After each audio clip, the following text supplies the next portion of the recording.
நாரதா, நலந்தானா? நலமருளும் நலமே. தங்கள் அருள் இருக்கும் வரை என் நலத்திற்கு என்ன குறைவு? ஐயனே, எளியேனுடைய வேண்டுகோளை ஏற்க வேண்டுகிறேன். என்ன அது? தர்மத்தின் வடிவே பூலோகத்தில் தர்மம் தலைகீழாக போய்க் கொண்டிருக்கிறது. நேர்மையும் நீதியும் நிற்க இடமின்றி நிலை தடுமாறிக் கொண்டிருக்கிறது. அன்பு என்ற பதம் வெறும் அலங்கார சொல்லாகிவிட்டது. காட்சிக்கு அளிக்கப்படும் மரியாதை கடமைக்கு அளிக்கப்படுவதில்லை.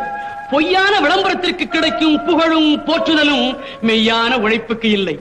வெறும் பேச்சுக்கு அளிக்கப்படும் பட்டமும் பதவியும் உண்மையான தொண்டுக்கும் சேவைக்கும் இல்லை. இதற்கெல்லாம் காரணம்? தேவதேவா, தற்சமயம் பூலோகத்தில் வணங்க வேண்டியவர்கள் வணங்காத காரணத்தால் மதிப்புக்குரியவர்கள் மதிக்கப்படுவதில்லை. இப்படியே போய்கொண்டிருந்தால் தர்மம் தலை சாய்ந்து விடாதா? கவலை வேண்டாம் நாரதா. தன்னலமற்றவர்களும் தியாகிகளும் மகாத்மாக்களும் அவ்வப்போது பூலோகத்தில் தோன்றுவார்கள். அவர்கள்